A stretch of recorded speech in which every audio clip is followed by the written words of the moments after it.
Hi there folks, my name's Novawing24 and welcome once again to the Novawrap, your one-stop location for all your simulation news and reviews of the week that was. So, this week it's all about the great locomotives and the route of the permanent way. So, the outstanding guys from Dovetail Games have released their next installment in the Train Simulator series.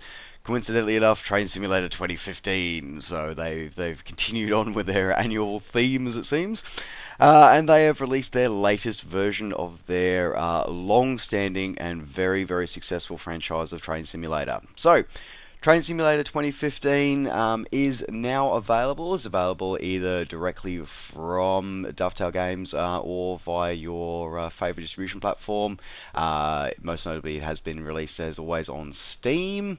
Now it's added a few new sort of tweaks, not a huge amount, but it has overhauled the graphics a little bit, added a few new features and routes, more like a couple of trains, a couple of add-on trains that were previously purchasable separately. They've all been added into the new package and is now available. So it's available as two editions, so you can buy the standard edition or the Steam edition, though I believe from everything reading everywhere that it actually has been offered as a free upgrade for existing owners of TS 2014, which is a pretty cool little add-on there.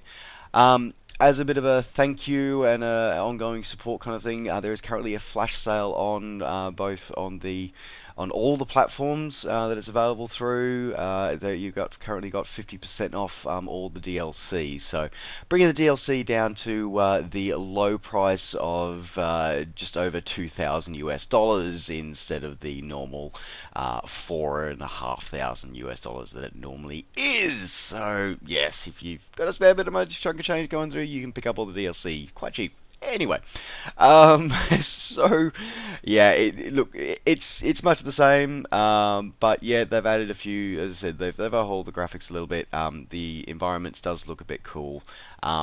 It's continued on with the Steamworks integration, so there's a few more tools available for people to actually create their own routes and create their own fun things with that, and be able to go out and explore the way of the permanent way. So. And it's very interesting for me to be observing this as we know, Dovetail will be bringing FSX to Steam sometime in the near future. So it's very interesting to see what they're doing with Train Simulator and just be sort of provoking discussion about whether or not FSX will be going a similar route once it comes onto Steam, and what they're going to overhaul and do, because as we recall, the agreement that was reached between Microsoft and Dovetail was that they can make bug fixes and certainly in changes, but they can't make they can't make the graphical changes, which probably most people were actually really hoping for. But at the same time, Dovetail have sort of rumored that they will be looking at releasing a flight simulator of their own, based on Microsoft technology, sometime in 2015. So it is interesting keeping an eye on the Train Simulator series, just simply for that kind of thoughts and possibilities that are going to be coming out. So.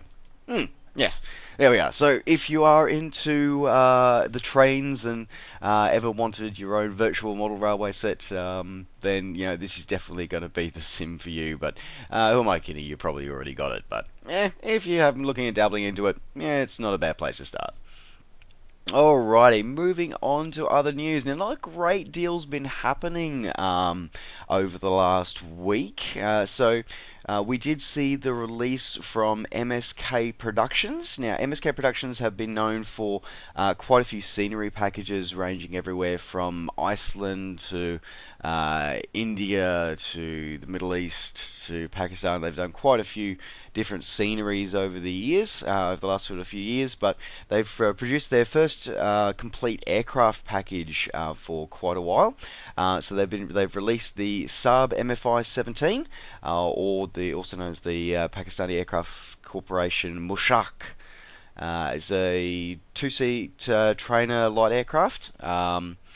It's very, very well modelled. It's got 3D, your full 3D gauges, your animated canopy, all the fun stuff that we've come to expect from high quality add-ons now in there, and it is looking quite impressive for this one. So this one is available through the guys over at SimFlight with their store.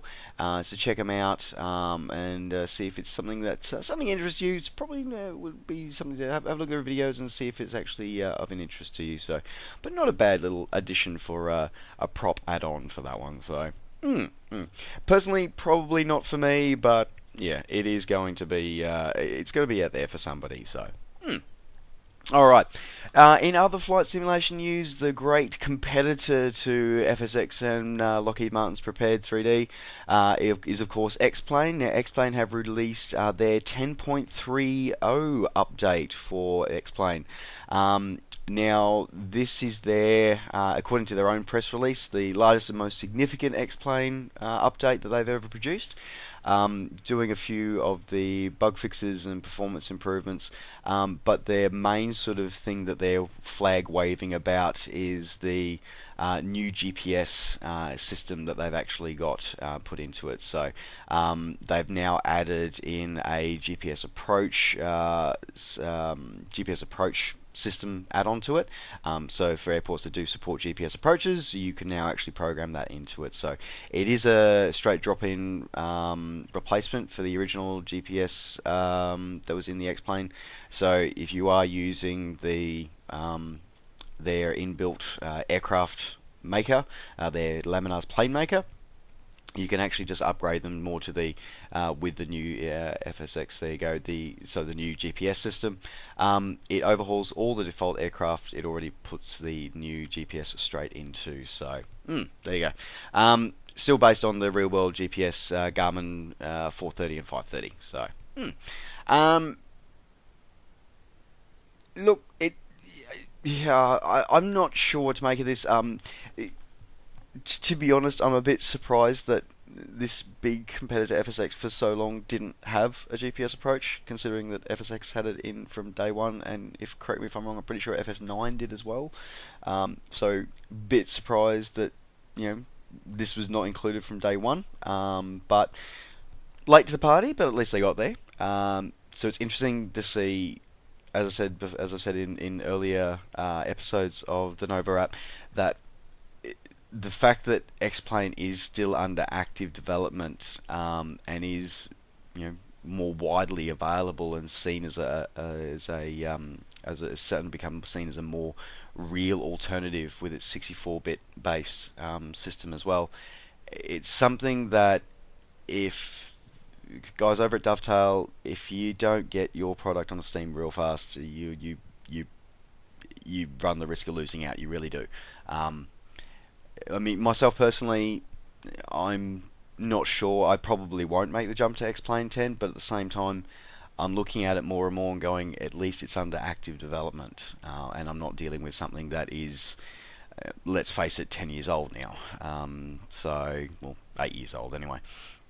So yeah, it's something that, for people who haven't really come into the flight simulator genre before, they're going to be looking at X-Plane more than they're going to be looking at FSX. So it's just something to be aware of, guys. Pull your finger out. Anyway, so yeah, that pretty much wraps up the simulation sort of news for the week. In terms of add-on wise, there was one other extra add-on. So for those such as myself who are huge fans of the work that Dino does, he's made a couple of announcements. First announcement that he made was that he is actually doing final updates for some of his older projects, and then we'll be closing off sort of like the rolling, growing development for them. He's announced that he will be doing one final update to his very, very famous and very, very popular T45C Goshawk. He will be releasing one final update for that.